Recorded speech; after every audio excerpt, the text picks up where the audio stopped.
GIT की smart class में आप सभी का स्वागत है।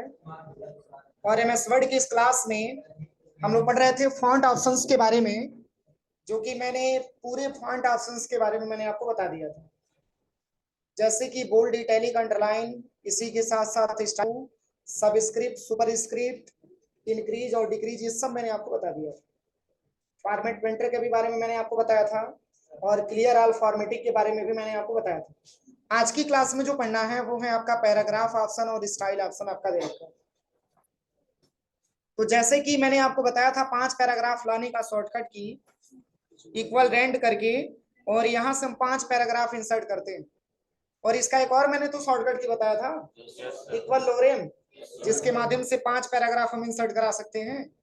तो जैसे कि जो पैराग्राफ मैंने इंसर्ट कराया है, इसमें जैसे कि कोई सिंबल वगैरह आपको लगाना हो, कोई बुलेट्स वगैरह आपको लगाना हो, तो इसके लिए यहाँ पे सिंबल ऑप्शन आपका दे रखा है। देखिए, चूंकि वर्ड पैड में इतना डीपली नहीं दिया था, आपके एमएस वर्ड में बहुत ज्यादा डीपली दिया। जैसे कि इतना में से अगर कोई आपको बुलेट्स लगाना है तो लगाइए, नहीं तो आप चले जाइएगा डिफाइन बुलेट्स वाले ऑप्शन पे, और यहाँ पे आपको आना है सिंबल पे। देखिए, ये ऑप्शन आपका वर्ड पैड में भी दिया था, लेकिन इतना डीपली ऑप्शन उसमें नहीं दिया, इतना डीपली ऑप्शन उसमें नहीं दिया हुआ था जितना कि इसमें दिया हुआ। इसमें बहुत सारा सिंबल आपका दिया है, इसमें से कोई सा भी सिंबल आप यूज कर सकते हैं, इतना सारा सिंबल आपका दिया हुआ।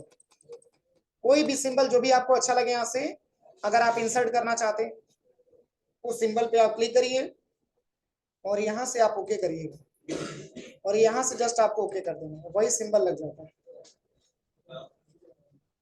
यहाँ पे सबसे पहले आपको आना है, और यहाँ पे आना है सबसे पहले डिफाइन बुलेट्स पे, और यहाँ पे क्लिक करने के बाद सबसे पहले सिंबल पे आना है। सिंबल पे आएंगे तो बहुत सारा सिंबल हमको देखने को मिलेगा। देखिए, यहाँ से बहुत सारा सिंबल मिलेगा, जो भी सिंबल हमको अच्छा लगेगा बस उस सिंबल पे क्लिक करेंगे और यहाँ से ओके करेंगे, वही सिंबल यहाँ पे लग जाता है।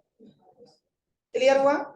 लेकिन अगर सिंबल के तौर पे अगर हमको कोई फोटो वगैरह लगाना हो तो कैसे लगाएंगे?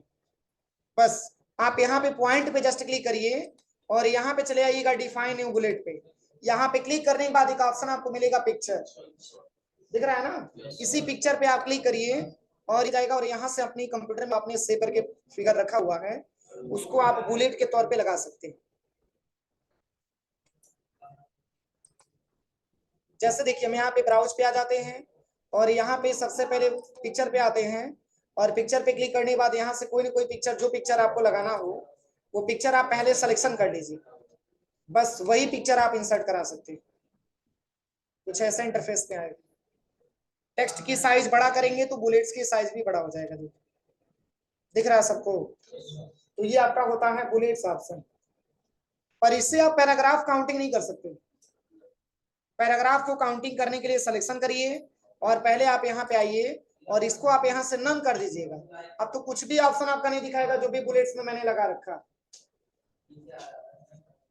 अब यहाँ पे आपको करना क्या है, नंबर आपको अप्लाई करना है।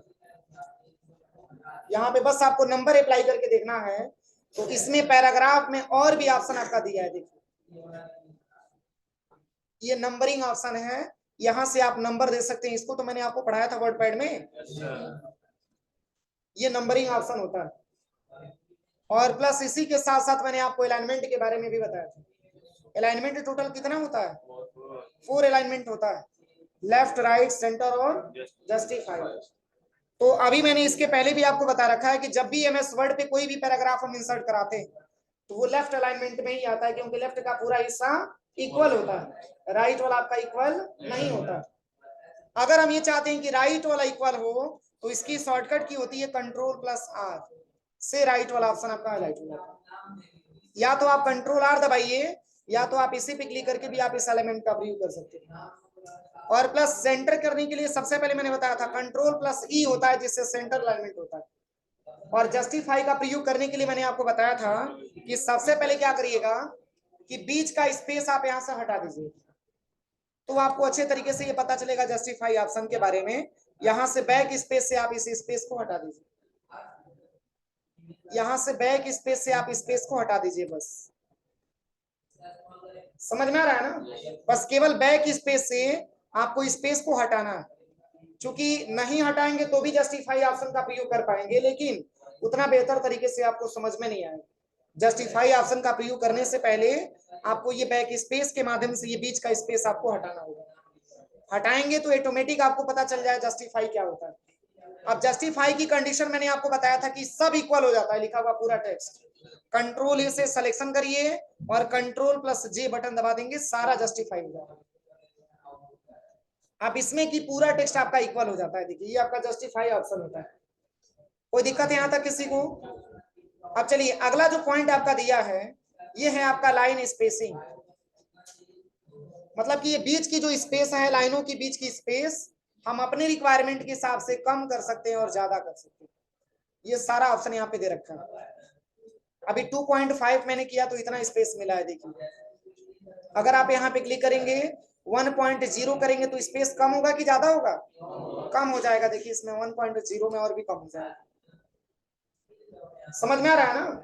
और प्लस इसको बोला जाता है, ये आपका ग्रो फॉन्ट होता है इंक्रीज वाला, और ये आपका होता है श्रिंक फॉन्ट, ये डिक्रीज वाला होता है। तो डिक्रीज की शॉर्टकट की मैंने बताया था control plus shift plus greater than, और इंक्रीज के लिए control plus shift plus, sorry greater than से बड़ा होगा और लेस देन से आपका छोटा होगा। Control plus shift plus greater than से टेक्स्ट की साइज इंक्रीज होगी और control plus shift plus less than से टेक्स्ट की साइज डिक्रीज होती है।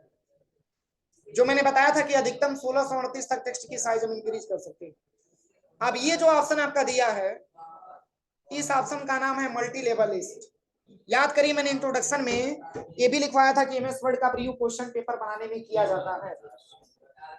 तो ये मल्टी लेवल लिस्ट के माध्यम से कोई ऑब्जेक्टिव टाइप का क्वेश्चन पेपर बनाना हो तो कैसे बनाएंगे, वो मल्टी लेवल लिस्ट हम लोग सीखेंगे।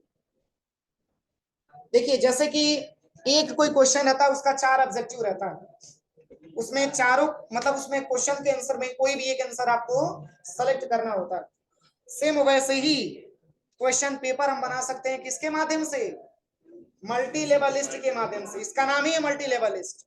जैसे कोई आपने देखा होगा कि जब कुछ पॉइंट आप लिखते हैं या कुछ आप हेडिंग लिखते हैं तो उसके अंदर भी बहुत सारा हेडिंग होता है। जैसे कि मान के चलिए कि पहला नंबर का आपने हेडिंग लिखा, फिर उसके अंडर में 1.1 आता है, फिर उसके अंडर में 111 आता है, फिर उसके अंडर में 541 आता है। ऐसे बहुत सारे ऐसे पॉइंट बनते जाते हैं। तो इस तरीके से अगर हमको डेटा बनाना हो तो मल्टी लेवल लिस्ट इसमें ज्यादा मात्रा में यूज होता है। तो इसमें मल्टी लेवल लिस्ट का बहुत सारा आपका ऑप्शन दे रखा है। तो जैसे कि ऑब्जेक्टिव क्वेश्चन बनाने में सबसे बेहतर ये वाला ऑप्शन रहता है, क्योंकि 1 अगर क्वेश्चन है तो उसके विकल्प ए बी सी डी होता है, उसमें से चारों विकल्प में कोई एक विकल्प आपको सही करना होता है। तो इसके लिए ये वाला मल्टी लेवल लिस्ट का प्रयोग करिए। और कुछ नहीं करना है, तो पहले तो देखिए, पहले तो आप कोई भी क्वेश्चन पेपर बनाएंगे सबसे पहले तो उसका आप हेडिंग देंगे। तो मैं यहाँ पे हेडिंग दे देता हूं सबसे पहले, objective type question paper, objective type question.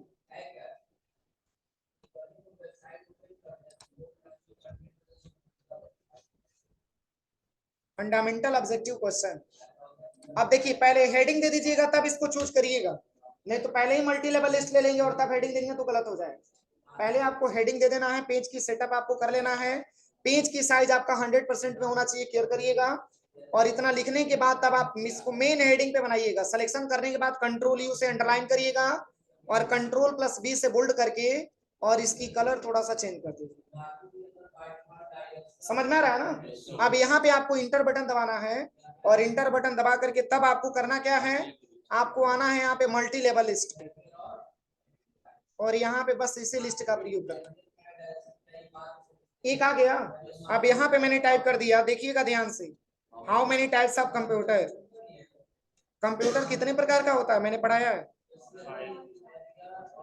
4 प्रकार का होता है।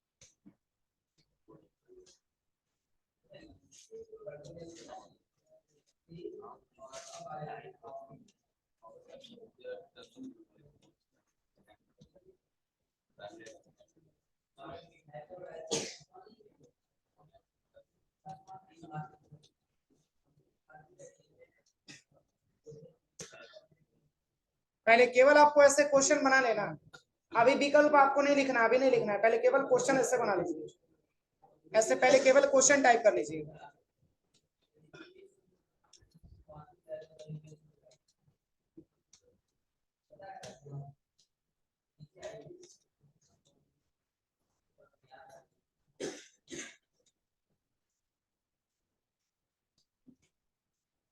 जैसे कि 7 क्वेश्चन मैंने बना लिया, आप लोग लैब में जाके ट्राई कर लीजिएगा, समझ में आ रहा है ना। अब जैसे जब क्वेश्चन पेपर आप बना लीजिएगा, क्वेश्चन पेपर बनाने के बाद पहले तो आपको जितना क्वेश्चन लिखना है पहले आप क्वेश्चन केवल लिख लीजिए, उसके बाद से इसका विकल्प आपको लिखना होगा।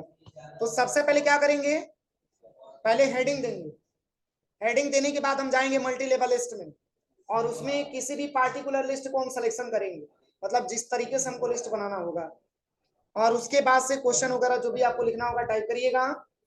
क्वेश्चन टाइप करने के बाद जब पूरा क्वेश्चन, जैसे कि मान के चलिए एग्जाम में मान के चलिए कि 40 क्वेश्चन आपको देना है, तो पहले तो केवल पूरे क्वेश्चनों को आप टाइप कर दीजिएगा। अभी नहीं कि आपने लिख लिया how many types of computer, तो इसका विकल्प लिखते जाइए 4 3 2 ऐसे 1, मतलब ए बी सी डी ऐसे करके नहीं, पहले केवल आपको क्या करना है, क्वेश्चन पेपर बनाना। क्वेश्चन बनाने के बाद तब आपको आना है, जब पूरा क्वेश्चन आप टाइप कर लीजिएगा, जितना भी क्वेश्चन आपको बनाना होगा, जब पूरा क्वेश्चन आपका टाइप हो जाएगा तब फर्स्ट क्वेश्चन पे आइएगा जहां पे क्वेश्चन मार्क आपने दिया, कर्सर को वहीं पे लेकर के आइए, और यहीं पे आप इंटर बटन दबाइएगा, तो यहाँ पे सेकंड पॉइंट पूछेगा। तो सेकंड पॉइंट तो आपने पहले से दे ही रखा है, तो क्या सेकंड पॉइंट देने की आवश्यकता है, तो बस यहीं पे आप टैब बटन दबा दीजिएगा। क्या दबाना, टैब बटन दबाना। अब इसमें पॉइंट पूछेगा कि टाइप्स ऑफ कंप्यूटर में मैंने 2 दे दिया, यहाँ पे 3 हो गया, 6 हो गया, 5 हो गया, कौन सा आंसर सही होगा। 5 प्रकार के कंप्यूटर होते हैं, समझ में बैठे हो गधे कहीं।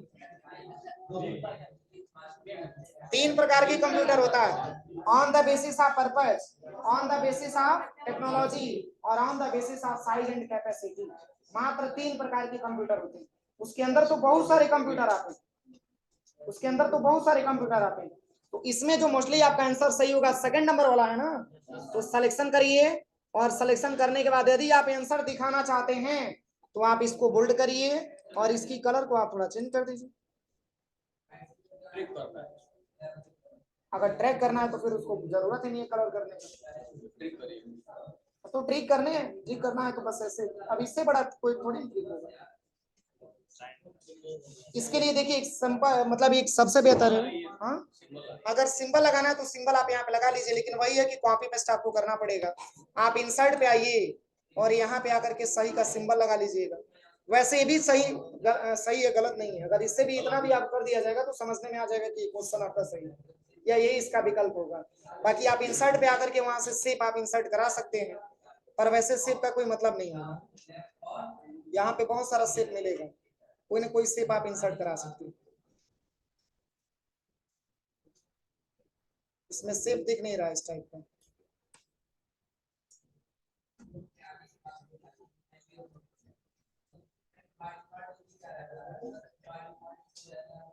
इसमें सही का सिंबल दिख नहीं रहा। हाँ सही का, क्या चीज, क्या चीज, हाँ हाँ ला सकते हैं, कोई दिक्कत नहीं। ये सब अभी स्टार्टिंग है भैया, अभी आपका इंसर्ट टैब इंतजार कर रहा है, थोड़ा सा धैर्य रखिए, समझ रहे हैं ना, थोड़ा सा धैर्य रखिए, अभी आपका इंसर्ट टैब इंतजार कर रहा है। ये सारे क्वेश्चन इसमें आपको मिल जाएंगे, पूछने की जरूरत ही नहीं आएगी। समझ में आ रहा है ना। चलिए तो ये आप कर लीजिएगा। उसके बाद से देखिए, जैसे कि आपको दूसरे नंबर का आंसर लिखना है, तो सबसे पहले क्या करेंगे आप लोग बताइए, सबसे पहले कहां पे कर्सर लेके जाएंगे, सेकंड नंबर के क्वेश्चन के लास्ट में लेके जाएंगे, और यहाँ पे क्या दबाना है, इंटर दबाना है। इसके बाद टैब दबा देना है, बस यही आपको ध्यान देना। कौन सा सही होगा, हमको लगा इसको छोड़ के कोई और विकल्प हो जाए। बस डी नंबर वाला आंसर सही होगा। सिलेक्शन करिए और इसको आप यहाँ से बोल्ड कर दीजिए, और इसकी कलर को आप चेंज कर दीजिए। मतलब कि अगर आप आंसर दिखाना चाहते हैं तो, वैसे क्वेश्चन पेपर बनाएंगे तो अभी आंसर दिखाने की आवश्यकता नहीं है, पहले तो आप एग्जाम के लिए बच्चों को देंगे ना, उसके बाद से आप उसकी एक आंसर सेट डाउनलोड करेंगे, तब उसमें आप सही का ट्रिक लगाएंगे कि कौन सा सही है कौन सा गलत है, तभी तो आप कंपैरिजन कर पाएंगे। नहीं तो पता चला कि ऐसे ही प्रिंट आउट निकाल के बच्चे को दे दीजिए, पता चला कि सब बच्चे पास हो जाएंगे, फिर प्राइज किसको देंगे, प्राइज घट जाएगा। चलिए ऐसे ही आपको how many types of memory पे आना है, क्या करना है, इंटर करना है, इसके बाद टैब दबा देना है, बस। किसी को कोई प्रॉब्लम, बस यही हम बताएंगे, इससे अच्छा आप लोग लैब में जाके कर लीजिएगा प्रैक्टिकल, कोई दिक्कत हो तो पूछ लीजिए। चलिए अगला जो पॉइंट आपका दिया है, क्या चीज हो जाएगा प्रैक्टिकल, किसी को कोई प्रॉब्लम समझने में। चलिए इसमें जो अगला ऑप्शन आपका दिया है, ये आपका इंडेंट आपका दे रखा है। इंडेंट के बारे में मैंने इसके पहले भी आपको बताया था कि दो प्रकार के इंडेंट पाए जाते हैं, या तो आपके वर्डपैड हो या तो आपके एमएस वर्ड हो। ये दो प्रकार के इंडेंट में मैंने बताया था, एक आपका इंक्रीज इंडेंट होता है, दूसरा आपका डिक्रीज इंडेंट होता है। ये दो प्रकार के इंडेंट पाए जाते हैं। और इंक्रीज की शॉर्टकट की मैंने क्या लिखवाया था, कंट्रोल प्लस एम होता है। मैंने वर्डपैड भी पढ़ाते समय बताया था कि वर्डपैड में काम नहीं करेगा, लेकिन एमएस वर्ड में आपका काम करेगा। जैसे कि देखिए यहाँ पे 5 पैराग्राफ मैंने इंसर्ट करा दिए, और यहाँ पे कंट्रोल के साथ अगर आप ये बटन दबा के डेटा को सिलेक्शन कर पाते हैं, तो कंट्रोल एम दबाएंगे तो मार्जिन आपका इंक्रीज होता है, ये मैंने आपको बताया था। और वही कंट्रोल के साथ क्यू बटन दबाते हैं तो मार्जिन आपका क्या होता है, डिक्रीज होता है। क्या होता है, डिक्रीज होता है। तो कंट्रोल एम से मार्जिन हम इंक्रीज करते हैं, और कंट्रोल प्लस क्यू बटन दबा करके मार्जिन हम डिक्रीज कर पाते हैं। तो वही काम आप यहां से भी कर सकते हैं, देखिए यहां से भी कर सकते हैं, यहां से भी कर सकते हैं, कोई दिक्कत। अब यहाँ पे एक ऑप्शन आपका दिया है शॉर्ट, तो शॉर्ट का मतलब क्या होता है, शॉर्ट SORT, शॉर्ट का मतलब क्या होता है, डेटा को छोटा करके देखना। जैसे एग्जाम में आपने देखा होगा कि जब सेटिंग प्लान लगती है तो उसमें ए वाले नाम को पहले बिठाया जाता है, बी वाला उसके बाद, सी वाला उसके बाद, डी वाला उसके बाद, या रोल नंबर के क्रम से चले हैं तो जिसका रोल नंबर पहले रहता है उसका हम सेटिंग प्लान आगे लगवाते हैं, उसके बाद वाला उसके बाद हो जाता है, ऐसे क्रम वाइज तरीके से बैठाया जाता है। तो आपने नाम सुना होगा असेंडिंग ऑर्डर और डिसेंडिंग ऑर्डर, जिसको हिंदी में आरोही और अवरोही बोला जाता है। मैथमेटिकल्स में आपको बहुत ज्यादा पढ़ाया गया होगा। आरोही का मतलब होता है बढ़ते हुए क्रम, और अवरोही का मतलब होता है घटते हुए क्रम। जैसे कि 1 से लेकर के और 10 तक का जो काउंटिंग नंबर है उसको हम कौन सा क्रम बोल सकते हैं, आरोही की अवरोही, आरोही, वो आरोही क्रम है जिसको असेंडिंग की क्रम बोल सकते हैं। और डिसेंडिंग बोला जाएगा तो 10 से लेकर के 1 तक नंबर आ जाए, बढ़ते से घटते हुए क्रम में है। जैसे कि मान के चलिए, इसी पे मैं एक छोटा सा एग्जांपल आपको बताऊं, जैसे कि दौड़ प्रतियोगिता करवाया गया, यहां से लेकर के स्टेशन तक आपको दौड़ते जाना, तो उसमें क्या होगा, दौड़ की क्रम में जो पहला स्थान लाएगा, जो कम टाइम में दौड़ेगा उसको पहला स्थान रखेंगे, सही है। जो ज्यादा समय में दौड़ेगा उसको हम सेकंड स्थान देंगे, जो उसके बाद आएगा उसको थर्ड स्थान देंगे। लेकिन वही सेम सेम कंपटीशन अगर इसमें स्कूल में करवाया जाए या क्लास में करवाया जाए किसी एग्जाम के थ्रू, उसमें कौन सा हम लाएंगे कि जो परसेंटेज ज्यादा लाएगा उसको 1 नंबर पे, जो कम लाएगा उसको ज्यादा कम नंबर पे रखेंगे उसको, है कि नहीं है। तो दोनों में अंतर समझ में आ रही है ना। जैसे कि आपके दौड़ प्रतियोगिता में असेंडिंग क्रम लगेगा और वो आपका असेंडिंग क्रम लगेगा, लेकिन इसमें क्या लगेगा, डिसेंडिंग क्रम लगेगा। परसेंटेज वाले में डिसेंडिंग लगेगा। ऐसा है क्या कि जो 40% पाया उसको 1 नंबर पे ला दीजिए और जो 98% पाया उसको फेल कर दीजिए। तो ये डिसेंडिंग का क्रम ये कहता है कि बढ़ते से घटते हुए क्रम में आना, और असेंडिंग क्रम आपका ये कहता है कि घटते से बढ़ते हुए क्रम में जाना है। तो जैसे इसमें हम कैसे समझेंगे, तो इसमें कोई ऐसा आपने नाम लिखा है जिस नाम में अल्फाबेटिकल के क्रम में भी वाला नाम ऊपर है, भी वाला नाम ऊपर है, तो कौन सा क्रम बोलेंगे, भी वाला नाम ऊपर है तो क्या बोलेंगे, अरे असेंडिंग के डिसेंडिंग, डिसेंडिंग बोलेंगे। तो बस वही डेटा सॉर्ट करने के लिए इसका प्रयोग हम लोग करते हैं। कैसे करना होगा तो देखिए मैं कुछ नाम यहाँ पे टाइप कर दे रहा हूँ समझने के लिए, ध्यान दीजिएगा। जैसे कि यहाँ पे कुछ नाम हम टाइप कर देते हैं समझने के लिए।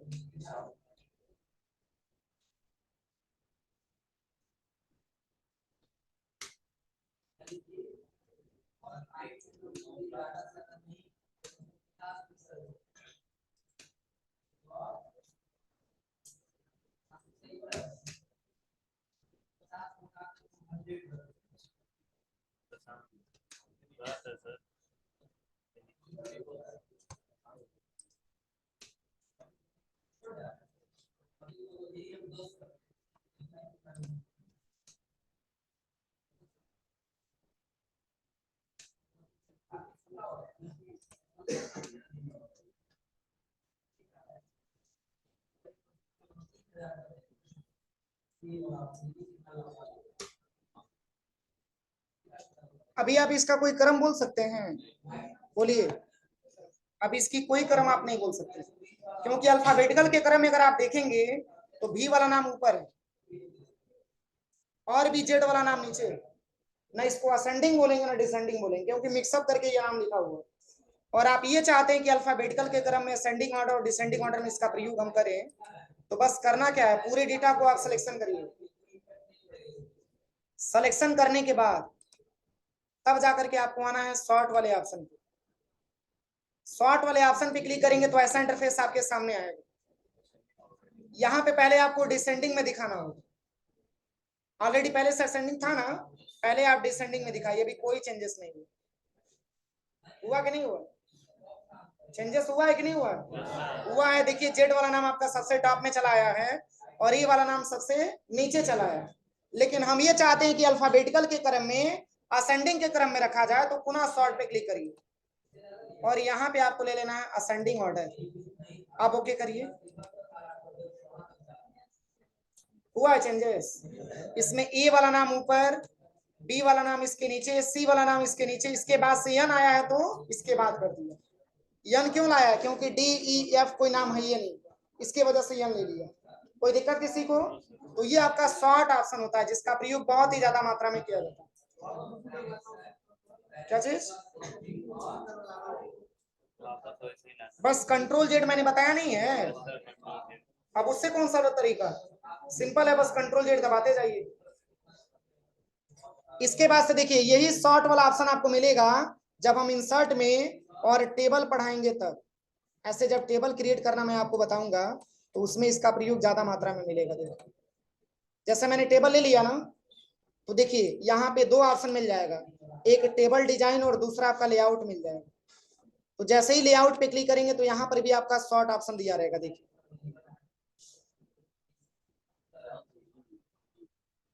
देखिए यहाँ पे शॉर्ट दिया है, वही तो वर्क है इसका भी। पर ये टेबल में इसका प्रयोग हम बताएंगे। बस आप ये समझिए कि डेटा को असेंडिंग ऑर्डर से डिसेंडिंग ऑर्डर में या डिसेंडिंग से असेंडिंग ऑर्डर में करने के लिए हम शॉर्ट ऑप्शन का प्रयोग करते हैं और इसकी बहुत ज्यादा रिक्वायरमेंट होती है। जैसे कि मान के चलिए कि आपने कोई डेटा ऐसा बना लिया जिसमें अल्फाबेटिकल के क्रम में आपको डेटा को सॉर्ट करके देखना है, तो ये तरीका है कि पहले पूरा मिटाइए तब शुरू से लिखिए। और दूसरा ये तरीका है कि अगर आपको सॉर्ट ऑप्शन के बारे में पता है तो वो डेटा आपको मिटाना नहीं पड़ेगा, वो डेटा को आप आसानी तरीके से सॉर्ट कर सकते हैं। समझ में आ रहा है कि नहीं आ रहा है सबको? चलिए अगला जो पॉइंट आपका दिया है ये है आपका, यहाँ पे इसका नाम है शेडिंग। अब इसका क्या प्रयोग है शेडिंग का? तो आप आ जाइएगा यहाँ वाले ऑप्शन। अब जैसे कि इस लाइन को मैंने सिलेक्शन किया, अब इसकी कुछ हम कलर देना चाहते हैं बैकग्राउंड में। बैकग्राउंड कलर देना है, हाईलाइटेड से बिल्कुल अलग है, ध्यान दीजिएगा। यहाँ से बैकग्राउंड कलर हम दे सकते हैं, यहाँ से कोई भी बैकग्राउंड कलर आप दे सकते हैं। ये बैकग्राउंड कलर है। क्या ये क्लियर ऑल फॉर्मेटिंग से हटेगा कि नहीं हटेगा? केवल नहीं हटेगा तो क्या नहीं हटेगा? हाईलाइटेड कलर बस केवल नहीं हटेगा, ध्यान दीजिएगा। यहाँ से आप ये फॉर्मेट आप हटा सकते हैं। इसको थीम कलर के नाम से भी जाना जाता है, जिसका वर्क होता है पैराग्राफ के पीछे, मतलब कि पैराग्राफ के मतलब बैकग्राउंड में कलर करने के लिए इसका प्रयोग हम लोग करते हैं। एक प्रकार का आपका थीम कलर होता है। किसी को कोई प्रॉब्लम? अब चलिए इसके बाद से यहाँ पे एक ऑप्शन आपका दिया है बॉर्डर। अब इसका क्या प्रयोग है? तो क्या लिखा हुआ पूरा टेक्स्ट बॉर्डर में है, बस कंट्रोल ए से सिलेक्शन करिए और यहाँ से आप सबको बॉर्डर में आप लगा सकते हैं। ऑल बॉर्डर, सब बॉर्डर में आ जाएगा, कुछ ऐसा। देखिए ये सब बॉर्डर के अंतर्गत आएगा। क्या इसके पहले बॉर्डर में था? तो ये बॉर्डर ऑप्शन का प्रयोग होता है। यदि आप इसको हटाना चाहते हैं तो किस साइड का बॉर्डर आपको हटाना है, यहाँ पे चाहेंगे तो टॉप का बॉर्डर हटा सकते हैं, लेफ्ट हटा सकते हैं, राइट हटा सकते हैं। इसके लिए डेटा को सिलेक्शन करना पड़ेगा, तब जाके ये पूरा ऑप्शन आप बारी बारी से अप्लाई करके आप देख पाएंगे। देखिए सारा ऑप्शन यहाँ पे काम कर रहा है। नो बॉर्डर करेंगे कोई बॉर्डर आपको नहीं दिखाएगा, आउटसाइड करेंगे तो केवल आउटसाइड का बॉर्डर हट जाएगा, इनसाइड करेंगे तो केवल इस तरीके से आपको दिखाएगा। ये सब अलग अलग बॉर्डर आपका दे रखा है, हो जाएगा। चलिए इसके बाद जो पॉइंट आपका दिया है,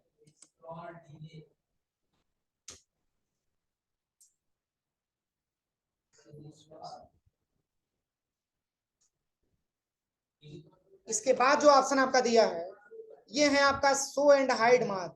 अब इसका क्या प्रयोग है, तो जहां जहां फुल स्टॉप लगा होगा वहां वहां आप ये चाहते हैं कि कुछ मार्क आ जाए, तो इसके लिए इस ऑप्शन का प्रयोग करेंगे। देखिए कुछ मार्क आया है, जहां जहां पैराग्राफ एंड हुआ है वहां वहां कुछ ना कुछ मार्क आपको जरूर दिखा है।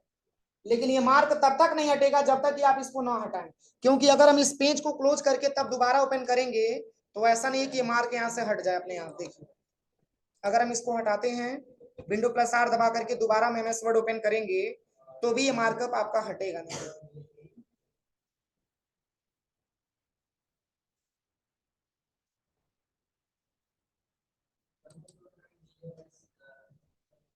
हटा है, देखिए यहाँ पे इसको हटाने के लिए बहुत ही सिंपल तरीका है, बस यहीं पे आकर के आपको क्लिक करना पड़ेगा तभी ऑप्शन हटेगा। समझ में आ रहा है ना, एक प्रकार का मार्क होता है जो पैराग्राफ के अंत में लगाया जाता है। यहां तक किसी को कोई प्रॉब्लम? अब चलिए, अब इसके बाद से आपका स्टाइल ऑप्शन दिया।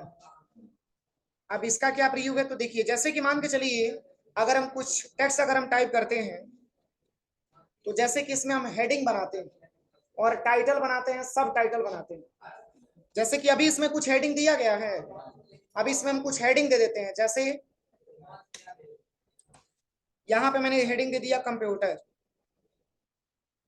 ऐसे कुछ हम हेडिंग बना लेते हैं, फिर एंटर टैब दबाते हैं, फिर यहाँ पे मैंने टाइप कर लिया इंट्रोडक्शन ऑफ कंप्यूटर।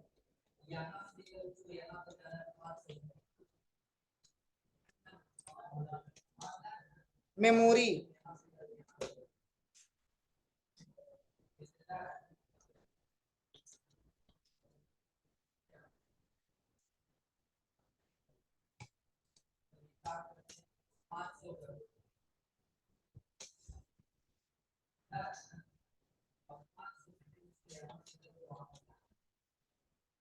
ऐसे पहले कुछ हेडिंग और टाइटल आप बना लीजिएगा, उसके बाद से फॉर्मेटिंग आपको करना होगा।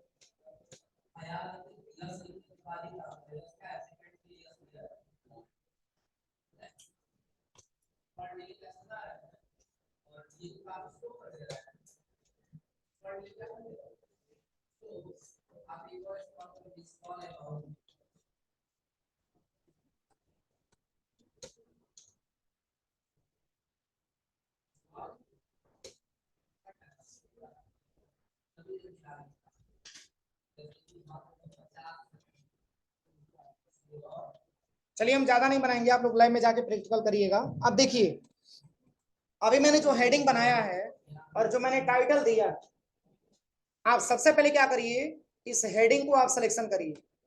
हेडिंग कभी भी और टेक्स्ट की अपेक्षा थोड़ा सा इसकी साइज बड़ी होती है। तो जैसे कि मान के चलिए कि यहाँ पे हेडिंग जो आपको देना है, हेडिंग को मैंने सिलेक्शन किया और यहाँ पे होम टैब से आकर के इसकी साइज को हम थोड़ा सा इंक्रीज कर देते हैं, ध्यान दीजिएगा। और यहाँ पे हेडिंग नंबर 1 हम दे सकते हैं, इसकी साइज हम यहाँ से इंक्रीज कर दे रहे हैं, तो ये हेडिंग नंबर 1 हो गया। इसको आपको बोल्ड करना है तो बोल्ड करिए। फिर आप यहाँ पे आइएगा मेमोरी, इसको भी आप सिलेक्शन करिए और यहाँ पे पॉइंट पे क्लिक करने के बाद इसको आप दे दीजिएगा हेडिंग नंबर 2। आप इसकी साइज को भी आप यहाँ से बड़ा कर लीजिए। इंपॉर्टेंट ऑप्शन बता रहे हैं, ध्यान दीजिएगा। फिर इसके बाद से आते हैं हम हेडिंग नंबर 3 पे, इसको भी सिलेक्शन करते हैं और यहाँ पे दे देते हैं इसके लिए हेडिंग नंबर 3 और इसको भी सिलेक्शन करके इसके साइज हम बड़ा कर देते हैं, बोल्ड कर देते हैं। क्योंकि अभी मैंने आपको स्टार्टिंग में ही बताया है कि हेडिंग की साइज कभी भी और टेक्स्ट की अपेक्षा डिफरेंस होना चाहिए, क्योंकि मेन हेड है ना। फिर पेज को ऊपर करिएगा और फिर यहाँ पे आपको मॉनिटर को भी सिलेक्शन करना है और क्या इसको हम हेडिंग नंबर 4 दे सकते हैं। अब इसकी आप यहाँ से इटैलिक का इफेक्ट हटाइए, इसकी साइज को आप इंक्रीज करिए और यहाँ से बोल्ड करिएगा। फिर इसके बाद से आइएगा कीबोर्ड पे, फिर इसको भी हेडिंग नंबर कितना देना है, 5 आपको देना है। फिर इसको भी यहां से इसकी साइज को बढ़ा लेना है। यहां तक कोई दिक्कत किसी को? अभी बस मैंने केवल हेडिंग को मैंने काउंटिंग किया, जो हेडिंग जितने नंबर पे था उतने नंबर पे मैंने क्या कर दिया, इंसर्ट करा दिया। अब इसके बाद से इसको सिलेक्शन करिएगा, इंट्रोडक्शन ऑफ कंप्यूटर को। क्या इसके अंदर की पॉइंट है तो इसको हम टाइटल बोल सकते हैं, और इसकी साइज को आप थोड़ा सा छोटा करिए। अब ऐसे ही फॉर्मेटिंग सब पे देना है तो क्या लेंगे इसके लिए, फॉर्मेट पेंटर। बस माउस का लेफ्ट बटन 2 बार दबाइएगा। इसमें देखिए एक ब्रश जुड़ा हुआ आपको दिख रहा है, बस ऐसे ही ड्रैग एंड ड्रॉप करते जाइए। अगर आप माउस से 2 बार दबा लेंगे तो बार बार आपको फॉर्मेट पेंटर सिलेक्शन नहीं करना पड़ेगा, बस ऐसे ही आप फॉर्मेटिंग करते जाइए, ऐसे ही फॉर्मेटिंग आप करते जाइए। कोई दिक्कत? अब चलिए, ये तो मेन पॉइंट हो गया, आपका हेडिंग हो गया, इसके अंदर की पॉइंट आपका टाइटल हो गया। और क्या इसको सिलेक्शन करके इसको हम सब टाइटल बोल सकते हैं? बोलिए, सब टाइटल बिल्कुल छोटा होता है ना, ये सब टाइटल हो गया। अब इसकी भी साइज को हल्का सा इंक्रीज करिए। अब ऐसे ही सब लेके आना है तो क्या करेंगे, फॉर्मेट पेंटर 2 बार क्लिक करिए और ऐसे ही फॉर्मेटिंग सब पे करते जाइए। देखिए ऐसे ही फॉर्मेटिंग सब पे करते जाइए।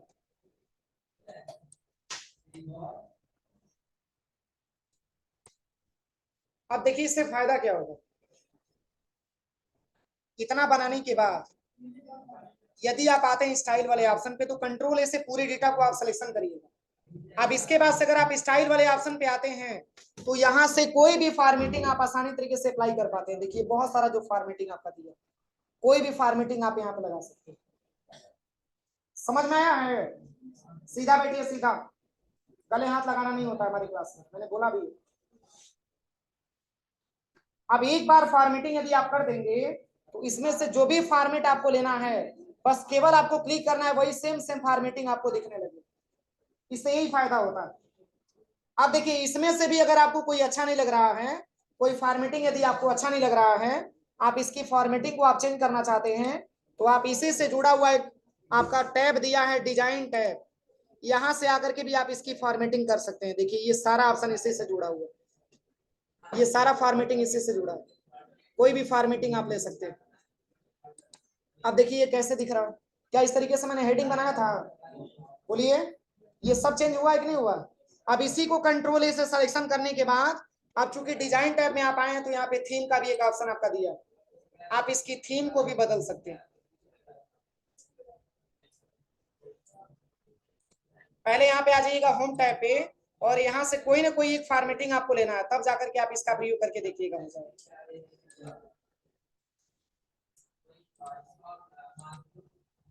चेंज हो रहा है। अब ऐसे भी क्वेश्चन बनता है कि सर क्या ये नॉर्मल टेक्स्ट पे अप्लाई नहीं होगा? तो जैसे कि यहाँ से हम एक नया पेज ले लेते हैं और यहाँ से 5 पैराग्राफ हम इंसर्ट करा लेते हैं। ऐसे क्वेश्चन बनती है कि सर अगर हम इतना पैराग्राफ लिखे हैं और यदि हम कोई फॉर्मेटिंग नहीं किया तो क्या ये ऑप्शन हाईलाइट नहीं होगा? देखिए सारा ऑप्शन काम नहीं करेगा, कुछ कुछ ऑप्शन आपका काम करेगा। जैसे आप यहाँ पे आइए, सबसे पहले स्टाइल, स्टाइल में कोई समझ में आ रहा है? बोलिए, अगर आप हेडिंग दिए रहते तो आपको ऑटोमेटिक आपको समझ में आता है कि हेडिंग चेंज हो रहा है, टाइटल चेंज हो रहा है या सब टाइटल चेंज हो रहा है। जब सब एक ही जैसा है तो इसमें से कोई भी आप एक फॉर्मेटिंग आप ले लीजिए। और वही अगर आप डिजाइन टैब पे आएंगे तो ये सारा ऑप्शन यहाँ पे काम नहीं करेगा, कुछ भी ऑप्शन यहाँ पे काम नहीं करेगा। देखिए तो फिर नॉर्मल टेक्स्ट पे अप्लाई करेंगे ही क्यों जब हो नहीं पा रहा? समझ में आ रहा है ना? तो इसके लिए बहुत ही सिंपल तरीका है कि आप पहले इसकी फॉर्मेटिंग करिए और फॉर्मेटिंग करने के बाद और तब जाकर के आप एक एक करके पूरी फॉर्मेटिंग आप आसानी तरीके से यहां से आप चेक करके देखिए बारी बारी से कि अप्लाई हो रहा है कि नहीं हो रहा। समझ में आ रहा है कि नहीं आ रहा? इसी के साथ साथ जैसे कि मान के चलिए कि मैंने ये वाला कलर ले लिया, अब इसकी कलर को भी आपको चेंज करना है तो यहाँ पे देखिए इससे संबंधित इतना कलर आपका दिया हुआ है, इसमें से कोई सा भी कलर आप ले सकते हैं। क्या ये नॉर्मल टेक्स्ट पे अप्लाई होगा? कभी नहीं होगा। समझ में आ रहा है ना? तो ये सब डॉक्यूमेंट की फॉर्मेटिंग दिया हुआ है, डॉक्यूमेंट की स्टाइल आपका दे रखा है, ये पूरे स्टाइल का प्रयोग करके आप बारी बारी से यहाँ पे चेक कर सकते हैं। कोई दिक्कत किसी को? अब इसी से जुड़ा हुआ जो आपका पेज है वो आपका फॉन्ट का भी ऑप्शन यहाँ पे दिया है। जैसे ये फॉन्ट आपको अच्छा नहीं लग रहा है, ये फॉन्ट को भी आपको बदलना है तो आप फॉन्ट वाले ऑप्शन पे चले जाइएगा, आप यहाँ से इसकी फॉन्ट को भी बदल सकते हैं। देखिए अलग अलग फॉन्ट यहाँ पे दे रखा है, कोई सा भी फॉन्ट आप ले सकते हैं, कोई दिक्कत किसी को? तो ये सारा ऑप्शन आपका दिया। और प्लस पैराग्राफ की स्पेसिंग, अभी तक मैंने आपको लाइन स्पेसिंग के बारे में बताया था, लेकिन अब इसमें कौन सा ऑप्शन आपका दिया है? मतलब कि जो पैराग्राफ आपने टाइप किया है उस पैराग्राफ की स्पेस को बढ़ा सकते हैं और घटा सकते हैं, ये सारा ऑप्शन आपका दिया। देखिए यहां से आप बढ़ा सकते हैं और घटा सकते हैं। अगला जो पॉइंट आपका दिया है, इस इफेक्ट आपका दिया हुआ है, ये जो इफेक्ट मतलब ये जो कलर आप यहाँ पे लेंगे उसी का इफेक्ट यहाँ पे दिखाएगा। अगर आप यहाँ से कलर को चेंज करेंगे, जैसे कि मैंने ये वाला कलर ले लिया, तो देखिए इसका इफेक्ट भी चेंज हो गया होगा। समझ में आ रहा है? तो ये सारा फॉर्मेटिंग आप लोग लैब में जाके करके चेक करिए, ठीक है? यहाँ पे पूरा एक एक करके चेक कर लीजिए। सेट एज डिफॉल्ट, हम इसको डिफॉल्ट के रूप में सेट भी कर सकते हैं। देखिए ये डिफॉल्ट के रूप में सेट भी हो जाता है। तो यहाँ तक पूरा प्रैक्टिकल आप लोग लैब में जाके करिए। शेष हम लोग कल की क्लास में पढ़ा जाएगा, वाटरमार्क, पेज कलर और पेज बॉर्डर, इतना हो जाएगा प्रैक्टिकल। अब शेष ऑप्शन होम टैब में जो छूटा हुआ है इसके भी बारे में कल पढ़ा जाएगा। ये आपका तीनों ऑप्शन और ये दो ऑप्शन आपका कल पढ़ा जाएगा। आज इतना पहले लैब में प्रैक्टिकल आप करिए। कोई दिक्कत किसी को?